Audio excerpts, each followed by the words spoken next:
Servos da justiça. Vamos repetir o tema de hoje? Servos da justiça. Louvado seja Deus. O texto diz assim: não sabeis vós que a quem vos apresentardes por servos para lhe obedecer, sois servos daquele a quem obedeceis, ou do pecado para a morte, ou da obediência para a justiça. Mas graças a Deus que, tendo sido servos do pecado, obedecestes de coração a forma de doutrina a que fostes entregues, e libertados do pecado, fostes feitos servos da justiça. Chamo sua atenção, verso 16, eu queria que você atentasse à expressão: ó Romanos, não sabeis vós que a quem vos apresentardes por servos para lhe obedecer, sois servos daquele a quem obedeceis? Se você se apresenta e presta serviço, é deste a quem você serve que você se faz um servo. Quando alguém diz: pastor, eu estou servindo na igreja, eu me preocupo muito com o que isso significa, porque a grande questão é: a quem você serve, não é? A quem você serve? Quantas vezes aos nossos próprios interesses, aos cargos que queremos buscar, não é? Aos anseios de projeção religiosa, denominacional que desejamos. Mas o apóstolo Paulo faz um alerta: aquele a quem você se apresenta para servir, e a este que você serve. Vamos orar? Senhor, fala-nos hoje, que sua palavra fale com poder à igreja nesta manhã. Temos 4 ensinos neste domingo, 2 eu quero deixar de manhã e mais 2 à noite, mas permita que tenhamos tempo, que o nosso coração faça silêncio, que a nossa alma esteja quieta, nossos ouvidos atentos, nossa mente concentrada, para receber um ensino tão poderoso como é este, da carta de Paulo à igreja de Roma, sobre o novo homem, sobre a santificação e sobre a vida eterna. Oramos em nome de Jesus, amém. Podem sentar-se. Servos da justiça. Para o apóstolo Paulo, irmãos, a submissão é a parte fundamental da estrutura da instituição escravidão. Pense que o grande escravagista, aquele que sempre prezou a escravidão e colocou homens debaixo de sua submissão, fez sempre isso com muita força. Você já estudou a história da escravidão no mundo e no Brasil. Qualquer escravo rebelde era punido exemplarmente, com punição rigorosa, porque todo mundo tinha que se lembrar que era escravo e que estava debaixo da submissão de um senhor, muitas vezes extremamente severo. Quando o apóstolo Paulo volta a este tema, é claro que o apóstolo Paulo está usando com muita expertise, com sabedoria do Espírito Santo, o sentido real da palavra escravidão. Quando Paulo usa a expressão servos e faz a tradução em português, nós a fazemos como servo, a terminologia do texto é escravo, e nós sabemos o que escravidão significa. Quando Paulo então começa a afirmar esta verdade, ele não faz isto como símbolo de uma novidade, uma ideia nova, de um novo momento gospel, de um evangelho gospel aos romanos. Paulo não está fazendo um novo insight baseado em sua super intelectualidade, até porque Paulo é intelectual, é um conhecedor, mas ele não avança nesse sentido. O que Paulo está fazendo é resgatar um dos ensinos de Jesus e uma palavra que Jesus deixou muito clara aos seus discípulos, e ele vai traduzir isso à igreja de Roma, quando essa igreja está se desviando da real compreensão do que escravidão, do pecado significa. O Senhor Jesus disse, Evangelho de João, está lá no slide, capítulo 8, verso 34, foi o Senhor Jesus que disse: todo que comete pecado é escravo do pecado. Se você puder ler na NVI comigo lá embaixo, leia junto comigo, está na segunda parte. Vamos juntos? Digo-lhes a verdade: todo aquele que vive pecando. Pensa no indivíduo que sabe que é pecado. Paulo, ele entende que é pecado. Paulo, todo dia levanta para pecar o mesmo pecado e ainda sente prazer. Você acha que esse indivíduo não é escravo do pecado? Ele está dominado.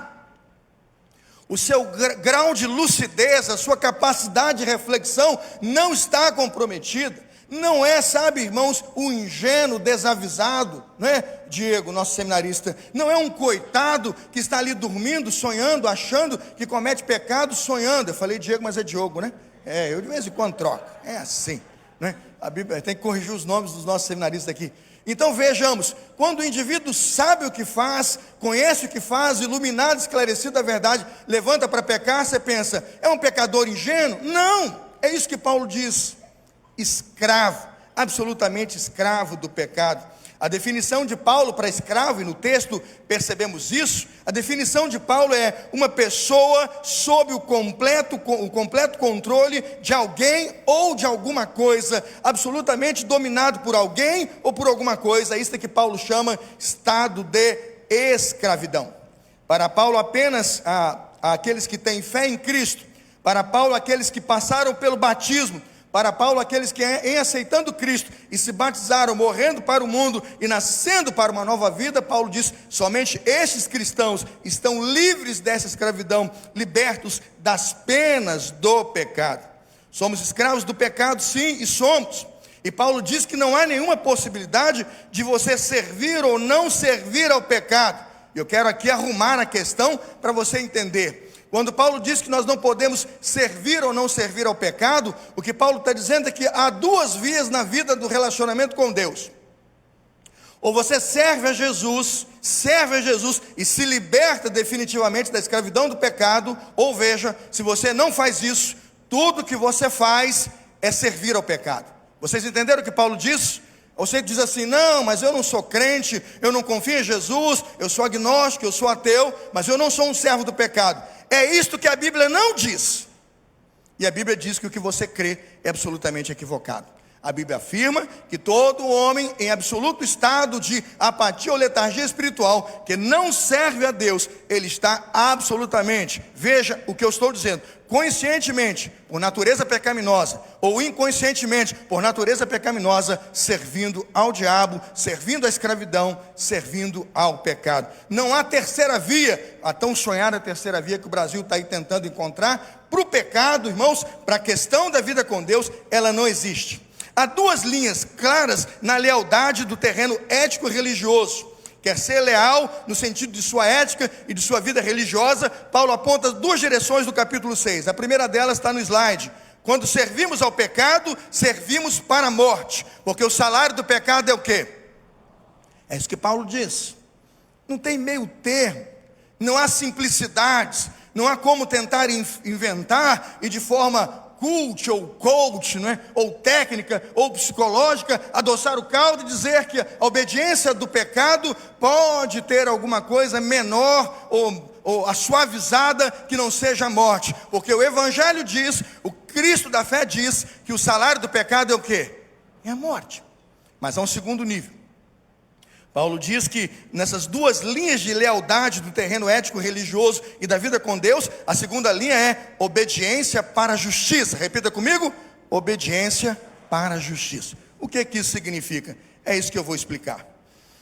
O que está acontecendo na igreja de Roma? Dá uma olhada no capítulo 6, versículo 1. O que está acontecendo na igreja de Roma? E por que a carta está sendo escrita? E por que o capítulo 6 chega nesse nível de tensão? Após o capítulo 5, que apresenta justificação, agora o capítulo 6 fala sobre um novo homem em santidade. Por que chegamos nesse nível de tensão? Romanos 6:1. Que diremos, pois? Disse Paulo. Permaneceremos no pecado para que a graça abunde? De modo nenhum. Nós que estamos mortos para o pecado, como viveremos o quê? Ainda nele. O que Paulo está dizendo?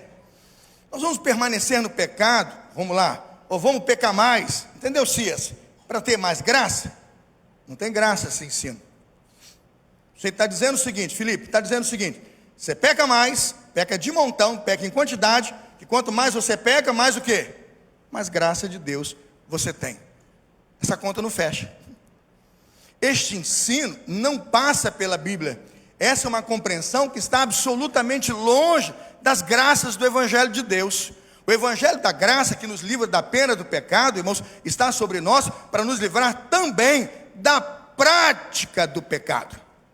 É isso que o indivíduo tem que entender. né? Ela quer não somente que você seja livre das consequências do pecado, de tudo que o pecado deixa como de ruim sobre a sua vida, das maldições que o pecado trouxe sobre sua casa e sobre sua família, e de tudo que de forma desastrosa essa natureza pecaminosa que herdamos quando fizemos e fazemos a opção pelo pecado estão sobre nós. Paulo disse: todo esse dano, todo esse efeito colateral, toda essa coisa ruim que está sobre o pecado é retirada quando nós somos o quê? Justificados pela fé.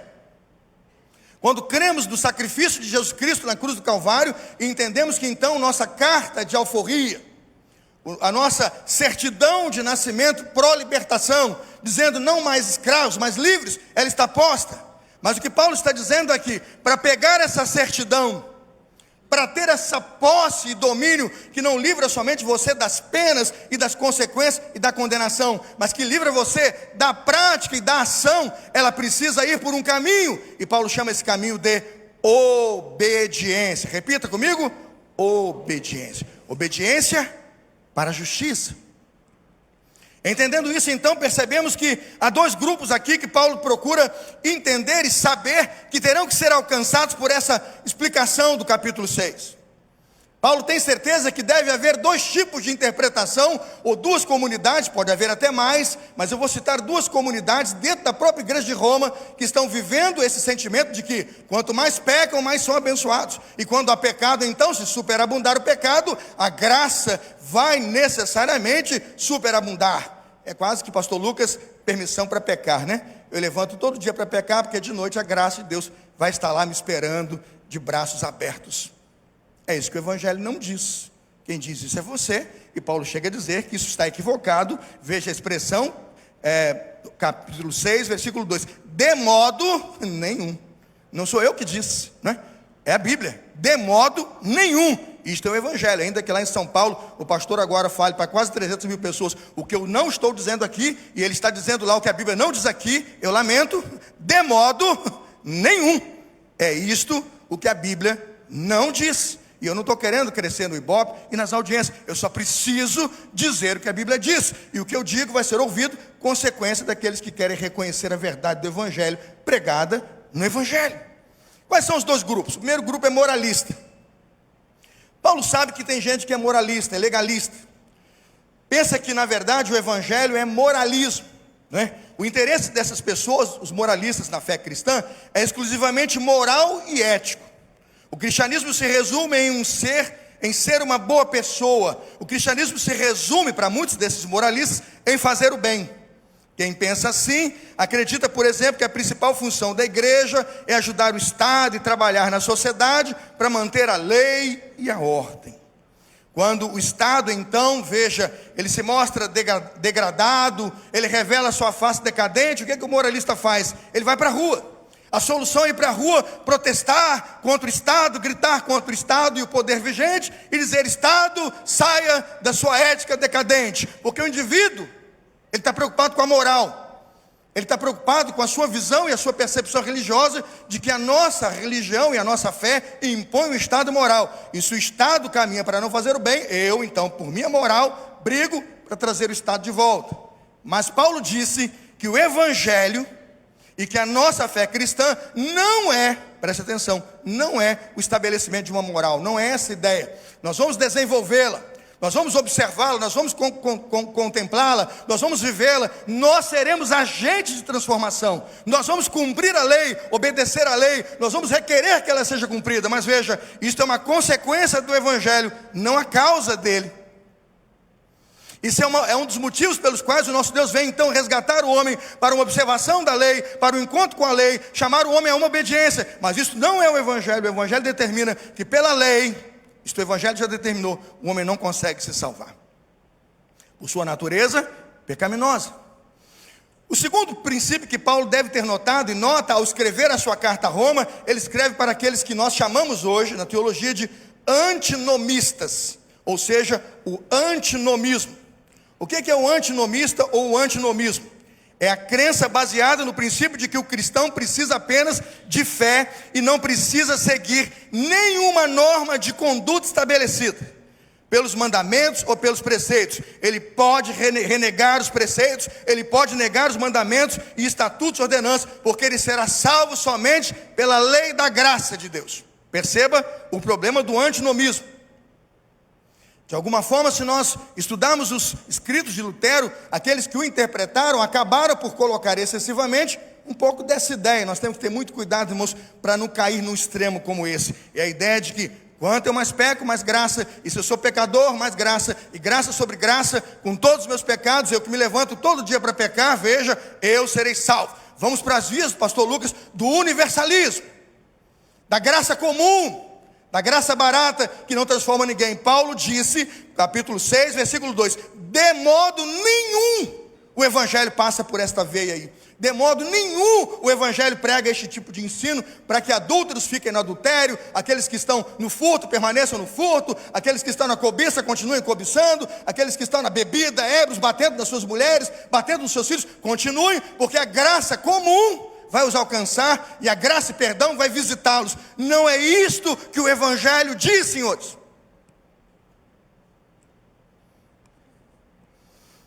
Aí você diz, pastor, por que o senhor está dizendo isso? Porque Paulo percebeu esse risco. Veja Romanos 6,14, vamos lá? Romanos 6,14, eu queria que você abrisse sua Bíblia, irmãos. Isso é muito importante, esse é um ensino profundo demais. Ele é profundo demais, você não deve brincar com um ensino desse. Ele vai dar uma direção para você sobre o que você conhece, sabe sobre a vida eterna. E pode muita gente aqui hoje decidir o caminho da sua eternidade quando ouvir um evangelho como esse. Romanos 6,14, o apóstolo Paulo vai dizer: vocês não estão debaixo da lei, mas debaixo da graça. Quando alguém interpreta esse tipo de situação, não se colocando mais debaixo da lei para a observação dos princípios, e tão somente debaixo da graça, para continuar pecando com permissão de Deus, e dizendo que Deus permite que ele peque, porque quanto mais ele peca, mais graça e mais salvação, Paulo está dizendo que esta gente não viveu o evangelho. Quem traduziu bem esse ensino foi Judas, irmão de Jesus. Veja Judas, não tem capítulo, mas o versículo 4, eu vou chamar de capítulo 1. Judas, lá no único capítulo que tem, não tem capítulo, o versículo 4, Judas vai dizer, esses que compreendem esse evangelho desta forma, antinomistas, são ímpios, Judas, versículo 4, são ímpios, vamos lá gente, lê juntos, transformam a graça de nosso Deus em libertinagem. Negam a Jesus Cristo, nosso único e soberano quê? Senhor. Que tradução Judas faz desse tipo de comportamento e como ele compreende o que é libertinagem? Sabe que não deve fazer, mas faz. Percebe? Tiago é sábio. Tiago diz que aquele que sabe que não deve fazer e faz, comete o quê? Comete pecado. Quando o evangelho vai sendo recolocado no lugar, nós entendemos, irmãos, como podemos sair desse tipo de escravidão. Sabe por quê? Aqui está o texto, Romanos 6,17. Eu vou repetir, é onde eu estou baseando o sermão desta manhã. Agora, obedecem de todo o coração a este ensino que lhe transmitimos. Perceba que o apóstolo Paulo mostrou claramente que os que vão viver pela graça, decidem abandonar os seus pecados. Por um objetivo eles abandonam os seus pecados. Eles obedecem de coração o ensino que foi transmitido. Paulo está dizendo que é a obediência, irmãos, a obediência que cura você e que livra você da prática do pecado. A justificação pela fé vai livrá-lo das penas do pecado, das consequências do pecado, das ações do pecado sobre a sua vida, mas é a obediência que vai livrá-lo da prática do pecado. O homem que sonhou com adultério, levantou-se para obedecer e diz, não adulterarei. O que ele fez? Ele trouxe o evangelho para o alto. Ele não é legalista, ele trouxe o evangelho para o alto, porque ele se levanta para obedecer, porque quem pediu a obediência dele foi o Deus que instituiu, que aqueles são princípios e valores pelos quais o evangelho, a graça de Deus pode ser conhecida. Amém, irmãos? Imagina um homem que anula o seu desejo pelo adultério. Imagine um homem que anula a sua sede e fome por cobiça. Imagine um homem que rompe com as portas da idolatria. Este homem exalta a Deus. Não se trata de legalismo, ele simplesmente personifica que, entendendo já que todos os danos dos pecados que lhe causaram, que todas as decisões erradas que tomou, foram sanadas na cruz, o que ele faz para não envergonhar a cruz e não ser o escândalo para a cruz, é levantar com orgulho a mensagem da cruz e viver pelas práticas, ele diz, pela obediência. Veja Romanos 6,17, obedecem de todo o coração ao ensino que transmitimos. Eu quero passar 2 pontos, serão só 2, para nós compreendermos e já concluirmos a mensagem. Ponto número 1, eu quero destacar o ponto número 1. O perigo, irmãos. O perigo de ser um servo do pecado. Dá um perigo aqui. E esse perigo é gravíssimo, irmãos. Romanos capítulo 6, versículo 15. Vamos todos juntos? Toda a igreja exaltando a graça de Deus e nos lembrando que não somos chamados para pecar e repetir pecados conscientes e pecados desejáveis de novo. Vamos todos juntos ler lá na tela? 6,15. Vamos pecar porque não estamos debaixo da lei, mas debaixo da graça. Mais forte a última parte. De maneira nenhuma. É assim que um pai, é assim que a mãe, é assim que o adolescente PIB se posiciona. Viu, pastor Henri? É assim que a nossa juventude se posiciona. É assim que cristãos enfileirados pelo evangelho se posicionam. Vamos pecar porque estamos debaixo da lei, porque não estamos debaixo da lei, mas debaixo da graça, a afirmativa e prerrogativa do evangelho. Bem forte. De maneira nenhuma.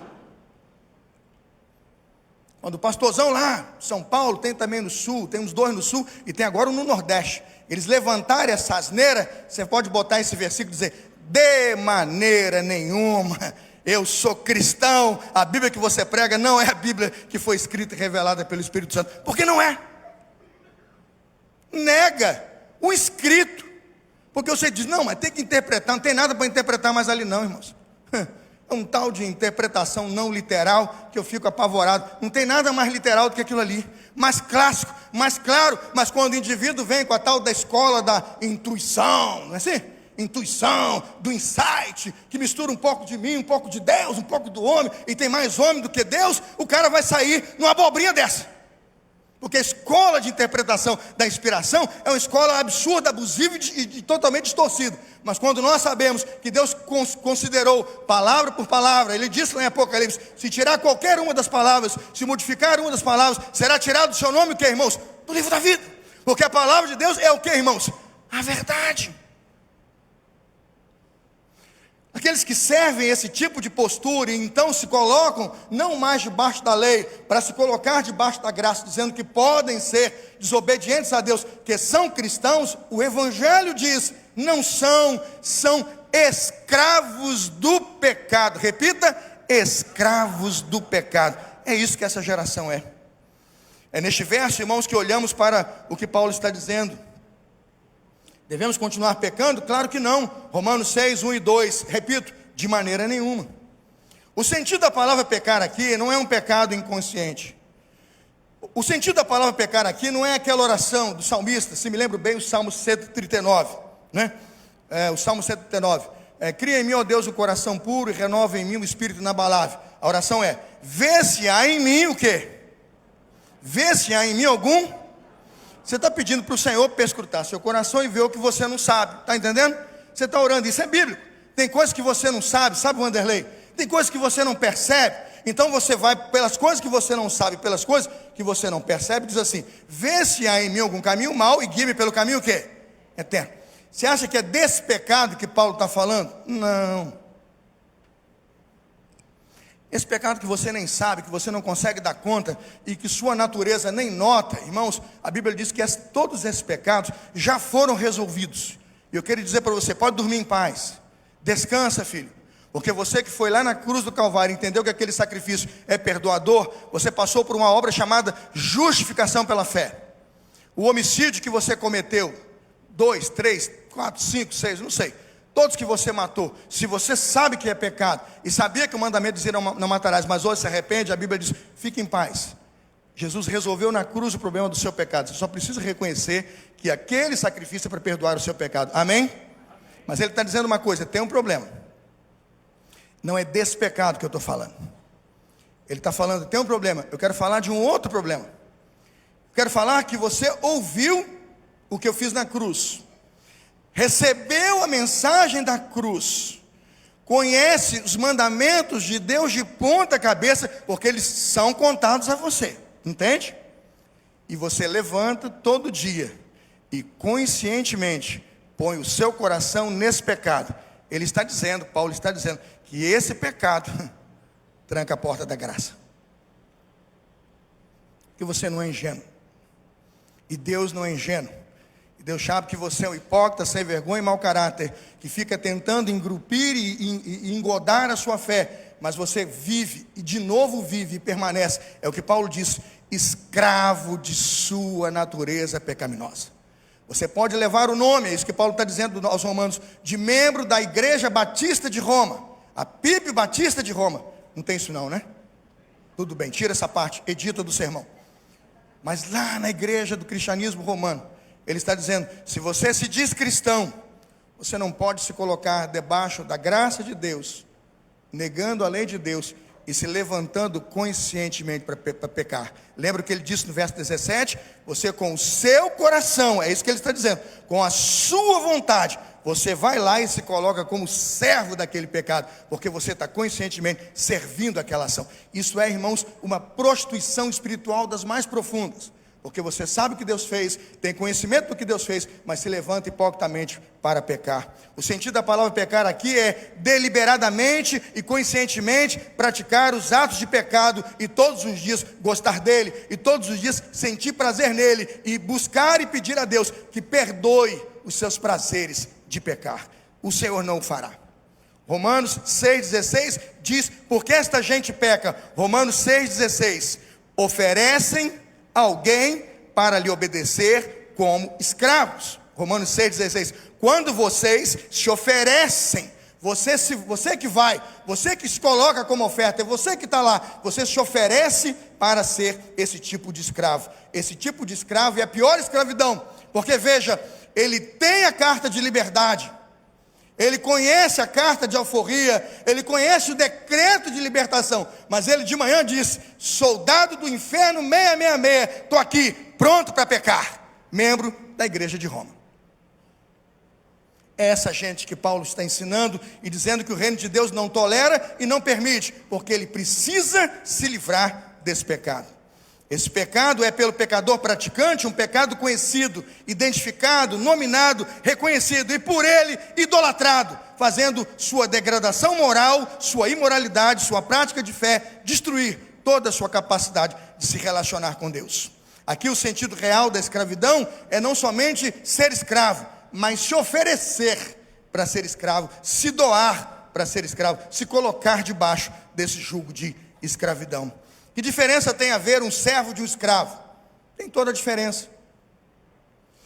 Paulo trabalha isso no texto brilhantemente, usando os dois tempos gregos. Brilhantemente. Qual a diferença de um servo? Pensa um servo. Eu tenho aqui na igreja alguns servos que vieram servir na igreja. Eles são contratados, né? Tem carteira assinada, são serviçais, fazem limpeza, mas eles não são escravos. Na hora que eles quiserem encerrar esse contrato, eles o fazem. Se houver aqui na nossa comunidade uma visão abusiva sobre eles, ele diz, não posso mais, isso aí já é escravidão. Ele pega, faz lá um pedido de demissão, ou ele é demitido, o contrato é encerrado, porque ele é livre para se relacionar com a sua força de trabalho. Alguém vai dizer assim, mas hoje tem tanto emprego, que o indivíduo tem que ficar lá frustrado, porque criou dívidas, criou não sei o quê, tem que isso. Falei, isso é outra forma de escravidão, isso é uma outra manobra. O que eu estou dizendo é que na lei de serviço, você entra e sai quando você quiser, amém, irmãos? Aquele mordomo engravatado na casa daquele ricaço trabalhando, ele está lá enquanto lhe bem servir. O dia que ele quiser sair, ele sai pela porta fora. Porque o mordomo, irmãos, aquele servo, não é o quê? Não é escravo.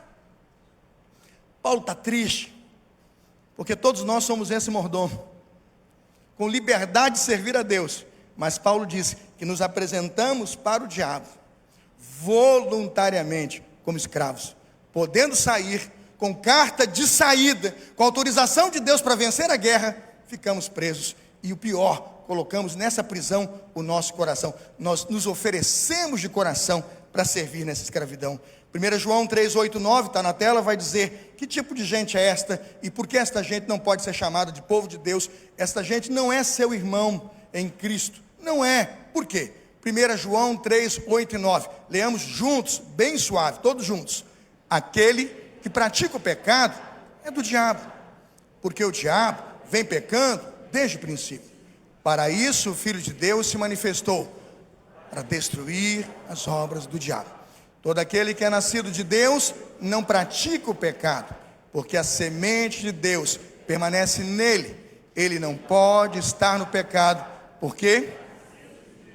Ele não pode estar no pecado, porque é nascido de Deus. Meu Deus, que poder esse ensino.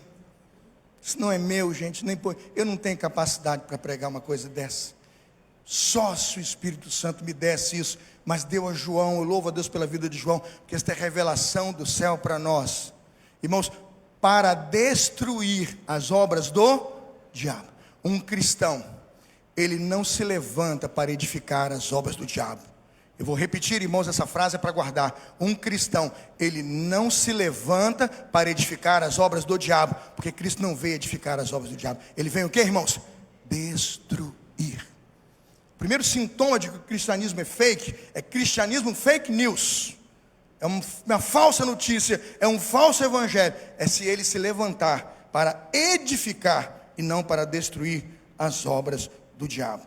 Eu quero colocar uma frase na tela, eu queria que você gravasse essa frase. Eu desenvolvi para a gente poder gravar o primeiro ponto e terminar o primeiro ponto, eu vou para o segundo, né? Preste atenção neste ensino, ele nos fala sobre libertação da escravidão. Atenção, na vida cristã, irmãos, e na mensagem do cristianismo, ou seja, repito, nada na vida cristã e na mensagem do cristianismo levará o homem para uma vida no pecado.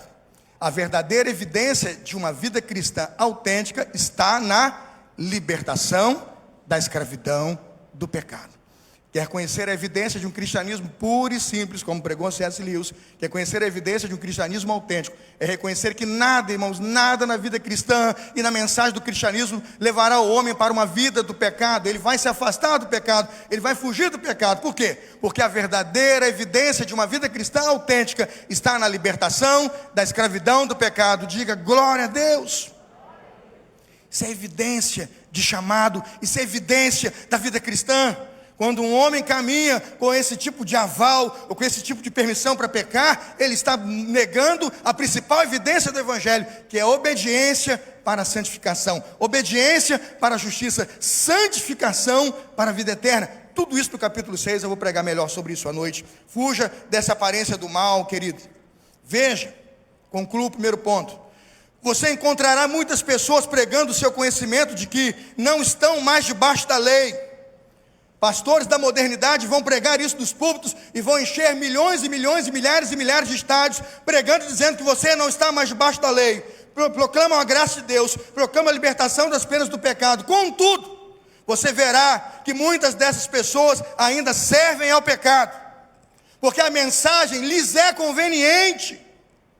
Pregam muito mais do que para os pecadores, pregam para si, para terem orgulho de terem acalantados os seus pecados. Hora de cobiça, hora de avareza, hora de quem sabe até aquele sujeito narcisista, que tudo é eu, sou eu me amo, é foto minha e ídolo meu para todo lugar, porque precisando disso, ele não pode ser confrontado com uma mensagem de que sua vida também é pecadora. Esse tipo de gente, com sua crença universalista, da graça comum a todos, acaba por encontrar em sua crença a permissão para continuar pecando e evidenciando que sua comunidade em pecado, em promiscuidade, também será salva, levantando-se todos os dias conscientemente para pecar. Não é assim que a Bíblia diz. Este não é o Evangelho. E aí eu quero terminar com o segundo ponto e fechar com o que Deus nos faz diante de uma cena triste, quando a igreja de Roma parecia ter dúvidas sobre a graça de Deus e insistia em que se pudesse continuar pecando, a graça de Deus seria tão abundante que todos os seus pecados conscientes e toda a sua vida de pecado diário, todo dia, em que ele conscientemente se levanta hipocritamente para pecar, que aquilo ali não anula a graça. Ensino não comum no Evangelho. Veja o ponto 2, a graça de ser um servo da justiça. Vamos ler juntos, Romanos 6,17, todos juntos, toda a igreja? Mas graças a Deus, porque embora vocês tenham sido escravos do pecado, passaram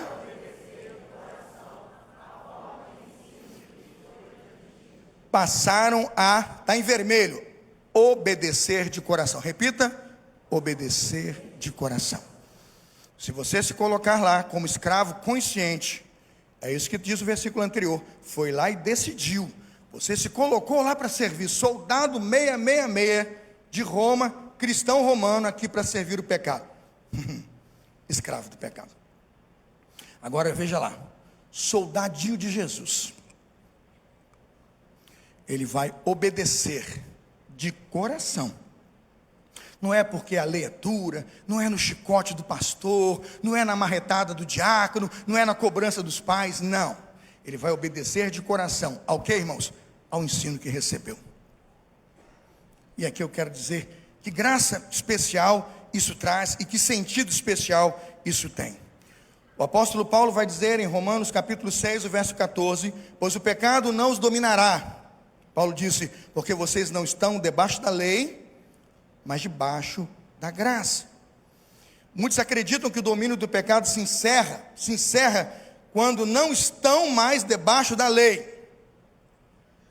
Muita gente acredita que o domínio do pecado se encerra quando eles não estão mais debaixo da lei.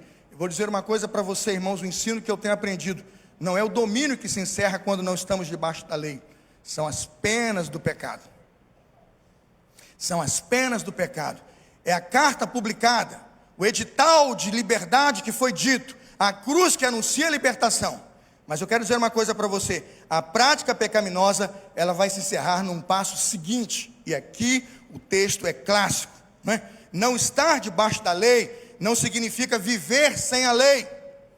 Essa é a interpretação mais esdrúxula que o santo pregador, pastor e moral vai dizer no seu púlpito. Não estar debaixo da lei não significa viver sem a lei. Cristo veio cumprir toda a lei. Não estar debaixo da lei é não estar debaixo das penas, é não colher a maldição, a consequência da maldição, porque Cristo se fez o quê? Maldição por nós. Romanos 6, 18, quem não está debaixo da lei é porque se colocou debaixo da obediência. Repito, quem não está debaixo da lei é porque se colocou debaixo da obediência. É a obediência que leva à justiça. Quem já foi liberto do pecado necessariamente se tornou escravo da justiça. E é esta postura que é libertadora. E é esta posição que é libertadora, é essa posição em Cristo que é confrontadora, porque isso tem a ver com obediência à lei do Senhor. Para que os que estão sem lei, disse Paulo, para que os que estão sem lei, Paulo disse, tornei-me como sem lei. 1 Coríntios 9, 21. Agora veja o que Paulo diz, embora esteja livre da lei de Deus, embora não esteja eu livre da lei de Deus, mas sim sob a lei de Cristo. Eu não sei se temos esse texto aí, 1 Coríntios 9, 21. Não sei se tem no slide ou você pode abrir, mas esse texto é muito importante. Olha como Paulo delimita agora essa questão de dizer que não está debaixo da lei, e como Paulo determina que nós somos colocados agora debaixo de uma lei maior, de uma lei mais elevada, e de uma lei muito clara, a lei de Cristo, a lei da graça. Veja o que ela significa, 1 Coríntios 9, 21, para os que estão sem lei, tornei-me como sem lei. Agora veja o parênteses, embora não esteja livre da lei de Deus, e sim o que, irmãos? E sim debaixo da lei de Cristo. O que significa isso? Há dois caminhos, pode colocar o slide, volta lá que eu quero terminar. Só há dois caminhos, irmãos, e só há dois caminhos. Obedecer ao pecado como escravo leva ao que, irmãos? Já tratamos disso no primeiro ponto. Agora, ser um escravo da obediência, ser um servo da obediência, colocar o seu coração para servir em obediência, leva ao que, irmãos? A justiça. O versículo é um só, Romanos 6, 16. Isto é decisivo para você que está aqui hoje. Isso define salvação, perdição, define vida eterna ou realmente condição de perdição eterna. Este versículo é definitivo. Olha atenção. Não sabem que quando vocês se oferecem a alguém para ler, obedecer como escravos, a expressão é se oferecem, tornam-se escravos daquele a quem obedecem. Escravos, número 1, do que, irmãos? Do pecado para onde? E da obediência? Você só pode libertar-se de uma escravidão se você decidir se colocar debaixo de outro senhorio. E esse senhorio, Paulo chega a dizer que tem poder de escravidão, porque você precisa cumprir o que ele disse. Você precisa aceitar o senhorio, que ele seja senhor da sua vida. Por isso ele usa a palavra escravidão, e eu vou explicar de noite por que ele faz uso dessa expressão tão forte. À noite eu tenho mais tempo. Quando pensamos em obedecer para o pecado, leva à morte. Aí você diz assim: mas então, como escravo da obediência, leva à vida. É isso que está lá? Obedecer para o pecado leva à morte, mas obedecer, ser um escravo obediente, leva à justiça. Por que não leva à vida? Porque veja, seria sinônimos e antônimos, né? A obediência ao pecado, o salário do pecado é o quê? A obediência deveria levar à vida. Paulo é muito sábio, pastor Lucas. Que doutrina Paulo deu à igreja em Roma? Se a obediência deveria levar à vida, se do pecado leva à morte, a obediência então tem que necessariamente, presta atenção, levar à vida. Paulo disse: não. A obediência que leva à vida resultará no ensino da justificação pelas obras. Você será salvo porque você obedeceu. Paulo sabia que não podia dizer isso. Se a obediência levasse à vida, o indivíduo diria que ele é salvo exatamente porque ele obedeceu, cumpriu toda a lei, ele é salvo. Paulo tirou a expressão vida, porque ele sabe que não poderia ensinar a salvação pelas obras. A vida eterna não é o resultado de nossa obediência. Por isso a expressão vida ali não aparece, mas o ato justificador de Deus. Porque se aparecesse a ideia de vida ali, o resultado de vida eterna seria resultado de nossa obediência, e nossa obediência seria então boas obras que realizamos para sermos salvos. Isto jamais é o evangelho. O salário do pecado é a morte, mas o quê? O dom gratuito, pastor Henri, o dom gratuito de Deus é o quê? Vida eterna. Que sabedoria do apóstolo Paulo nos ensinar então que somos salvos na justiça de Cristo. Por isso, justificação pela fé. A obediência leva à justiça. E exatamente o dom pelo qual recebemos a salvação é vida eterna. E vida eterna é tão somente um dom que Deus nos dá, um presente dele, pela vida e morte de nosso Senhor e Salvador Jesus Cristo. Mas aí você pergunta: eu não tenho então que viver uma vida justa e reta diante de Deus para então me apresentar como um cristão salvo? É isso que Paulo diz: sim, tem que viver esta vida. Veja por favor a expressão justiça que está nesse versículo, e traduz a palavra justiça, que ele disse obediência que leva à justiça, e pergunte o que justiça aqui significa. Dikaiosine. Se eu tivesse meia hora, o pastor Lucas subiria aqui e daria uma aula de grego e diria o que significa dikaiosine ou dikaiosine. O que significa dikaiosine? Dikaiosine é justiça no sentido de que você vai descrever, viver e fazer o que é reto. Por que um cristão é dikaiosine, justiça? Porque a obediência que nos leva a Jesus, nos leva a fazer o que é certo, simplesmente porque o certo é a única coisa a se fazer. Parece complicado, mas é simples. Não tem outra opção. Irmãos, ou é certo ou é o que, irmãos? Errado. Dikaiosine. Obediência, Paulo enfatiza obediência porque ela funciona como o quê? A única expressão tangível da fé. Para concluir esse ponto, põe na tela, eu queria que você atentasse ao resumo desse ponto e do ensino que trago agora. Tem na tela uma frase, pode colocar, querido, por favor. Eu espero que ele esteja antenado lá, que eu preciso da frase. Olha só a questão da obediência. Atenção, preste atenção. Na vida cristã, irmãos, a obediência é a expressão mais tangível da fé. Não existe fé sem obras, não existe fé sem obediência. A ausência da obediência revela o que, igreja? A sua incredulidade e, consequentemente, mata a sua fé. Você não pode dizer que tem fé, mas não é obediente aos ensinos que Deus lhe concedeu. Se Deus ensina e você não faz, é porque você não crê, você ainda é incrédulo. Não seja incrédulo, mas crente, porque a justificação pela fé leva você à obediência. É aqui que está o segredo da vida cristã. A justificação pela fé leva você à obediência. Sem obediência, irmãos, sua fé não tem obras, sua fé é morta, ela revela a sua incredulidade e, consequentemente, mata o quê? A sua fé. A obediência para a justiça marca-se o começo da vida cristã.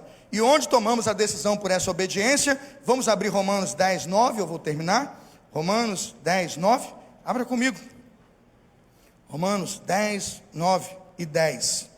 Romanos 10, 9 e 10. Eu estou terminando já, a igreja. Segura um pouquinho, vai ter um Uber e um ônibus esperando você. Segura um pouquinho. Romanos 10, 9. Se você confessar com a sua boca que Jesus é Senhor, e crer aonde, irmãos? Em seu coração, que Deus o ressuscitou dentre os mortos, serás o quê? Serás salvo. Agora vejamos a compreensão do evangelho de Paulo sobre obedecer com o coração. Obediência, Romanos 6 ele diz isso, obediência com o coração. Ele repete isso em Romanos 10. Pois com o coração, leia comigo, pois com o coração se crê para a justiça, e com a boca se confessa para a salvação. Pegou seu coração, levantou-se, colocou seu coração para ser servo do pecado, servir ao pecado, leva o que, irmãos? A morte. Mas a obediência, Jesus Cristo amado, a obediência leva à justiça.